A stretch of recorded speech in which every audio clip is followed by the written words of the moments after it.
All right, giving all praises to Yahweh by Hashem Yahweh Shah by Hashem Hawachachodash. Send double honors to our apostles and elders here, great millstone, peace and blessings to the Lord's hopefully elect. So this is proof why you should never follow a woman. You should never follow a woman. The woman on the screen here, her name is Napah Shadah. I guess she kept the name too, right? So for brothers who've been watching Great Millstone for quite some time, every now and then her name will come up because out of being rebuked for being out of order. But she was one of these. She's a feminist, but she was one of those ones that said that she can teach, she's allowed to speak, she can also break down the scriptures. She called herself trying to break down the scriptures. She found her way into Sarnetta's home and his house. She made her way onto his show. He gave her strength to teach, gave her window to speak, to debate other people, to try to break the scriptures down, try to teach and all this other stuff, right? Try to break down the scriptures. But here's what she has to say now. And do you prescribe to now? I don't. Yeah, I've actually, if I'm a certain religion, I don't believe that, I used to be a Hebrew Israelite, or I used to be. We just pick up things on our journey. Right. So I now have experienced being a Hebrew Israelite, and I'll always have that part as a part of me. However, I don't subscribe to a lot of the radical teachings, like about the white man's a devil, and at the end of the world, God's going to come and slay everybody. I don't subscribe to that. However, I do have a very strong respect for people's beliefs, aside from the destruction part. What religion? So she's not a Hebrew Israelite anymore. This is why you never follow a woman. And this is what happens when you try to give space to women and you think that they can be on the same level as a man and it's okay for her to be up there teaching. She's equal to a man. She can do this. She can do that. I'm talking to you men, all right, because Sarnetta's feeling it. Sarnetta's feeling the heat. But that's what he gets, because Sarnetta deserves what he gets because of his scoffing for the Israelites. He gave her a place on his channel, and she basically runs the whole thing. So here's how that's going. This video is titled, it came on my feed today actually. It's titled, Sarnetta Tries to Correct Napah, and like always, it goes left.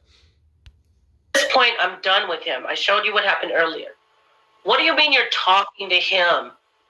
What is this fucking pissing contest?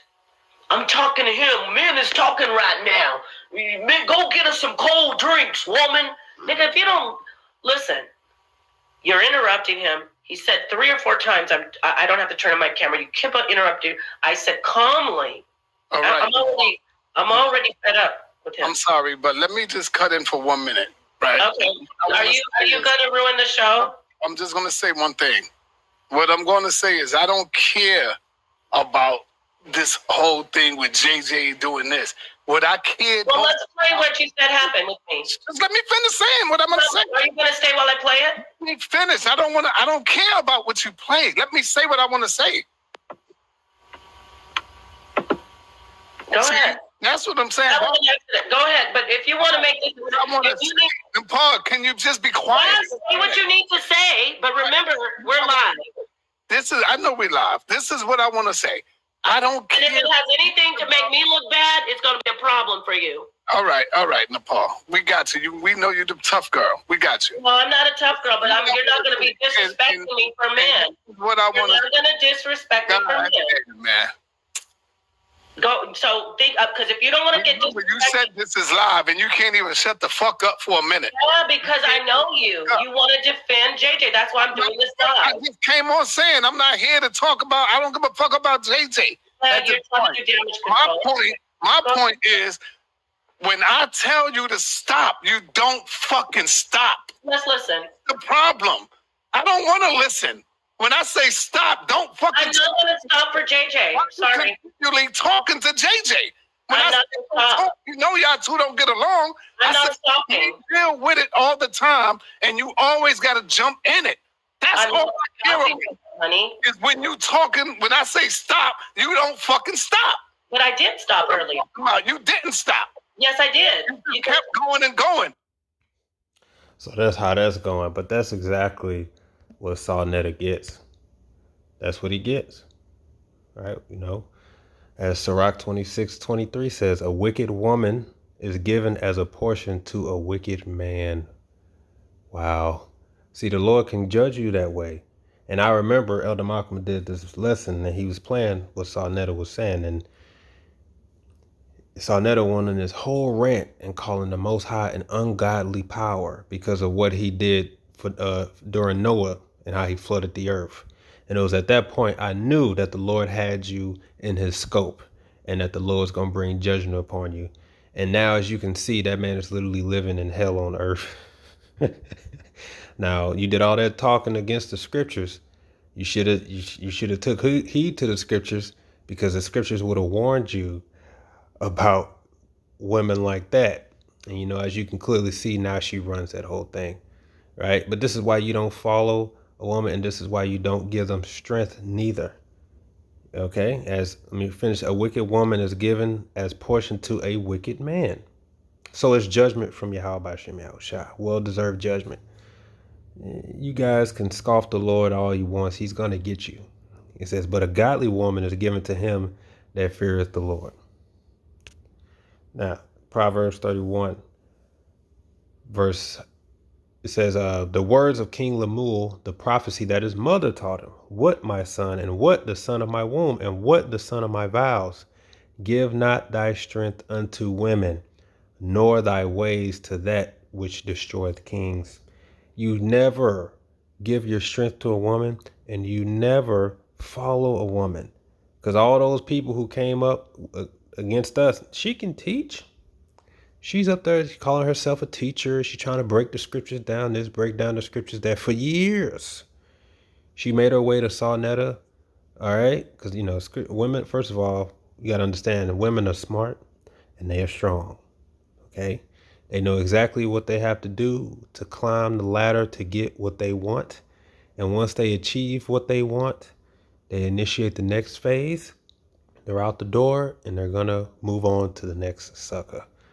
That's just the game that they play.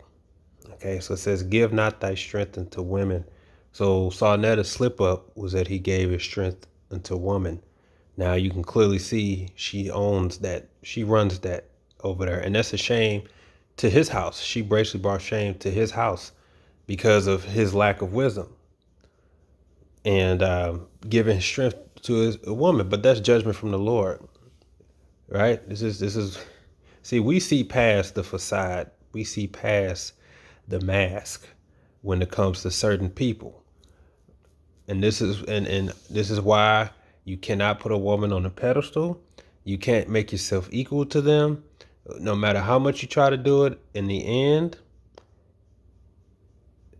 it's going to be found out that you should have never followed them. You should have never gave them a pedestal. You should have never gave strength to them. The scriptures is undefeated. That's what happens, man. Oh, let me read Ecclesiastes 7.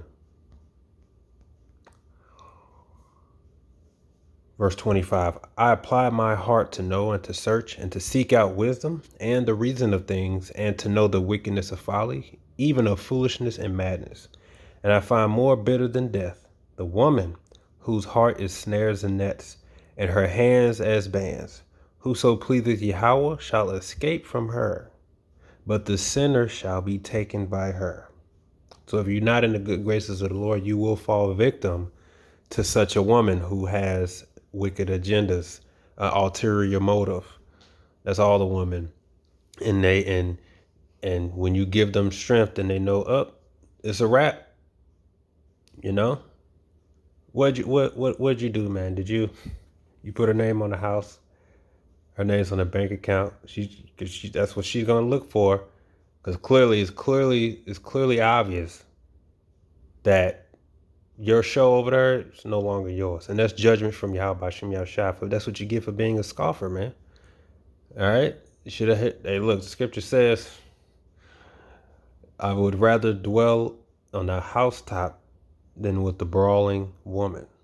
That's Proverbs 9:19. And then 9:29 says, it is better to dwell in the wilderness in that same chapter than the house with the angry woman that just fight contentious woman. Hey, the scriptures ain't don't sound like they're false anymore, do they, Shadah? Do they? Man, it says, "Behold, this have I found," said the Lord. It's like I said, the preacher, counting one by one to find out the account, which yet my soul seeketh, but I find not. One man among 1,000 have I found, but a woman among all those have I not found. So out of 1,000 women, he found none righteous. But this is what happens when you fall victim to the head wrap, to the Hebrew words and the shaloms, and you believe that every single woman you meet, such as your wife, is the exception, and that she's that righteous one. So you decide to what? Elevate her and give her strength above than what she's able to. You set these women up to be leaders, to be teachers, right? Say they can teach, they can do all this, such as her. Then what happens? She's not even an Israelite anymore. Now she's on to spirituality and stuff like that. That's why you never follow a woman. Because what he said in the last verse, lo, this only have I found, that Yahweh have made man upright, but they have sought out many inventions. And part of the many inventions is Queen of Heaven worship, elevating the woman than what she is, putting her in equal stead as the man, because men have a weakness for women. So part of that weakness is to elevate her above what she is and say that she's just the most important thing, innocent thing that the Lord has ever created, when that is completely that's the furthest, okay, from the truth. When you really read the scriptures, the Lord had that woman really tamed, because the moment she had free reign, wickedness spread. It's in the law. It's in the law. In fact, let me see. It's in the law. And she's a feminist anyway. She's always been that way. We said that before. But when you don't have the understanding of the scriptures, and when you don't stand on your 2 feet as a man, and you give her strength, right? This is what they do with it. They make you look like a complete fool on your own show. Leviticus 19:29, it says, do not prostitute thy daughter to cause her to be a whore, lest the land fall to whoredom and the land become full of wickedness. So if a woman has freedom, okay, first of all, the scriptures tell you that women and wickedness go hand in hand. So if a woman basically, and the scripture says, give not a wicked woman liberty to gad abroad. So when the land becomes fall to whoredom, basically women have all this freedom, do all this, then the land becomes full of wickedness. This is why you don't follow a woman, man. In the end, they can leave you out and dry, right? She did all that talking, like all that talking of giving it against this brother, that brother, calling herself, breaking down the scriptures. Now she ain't even Israelite no more. Just like that. With that, shalom.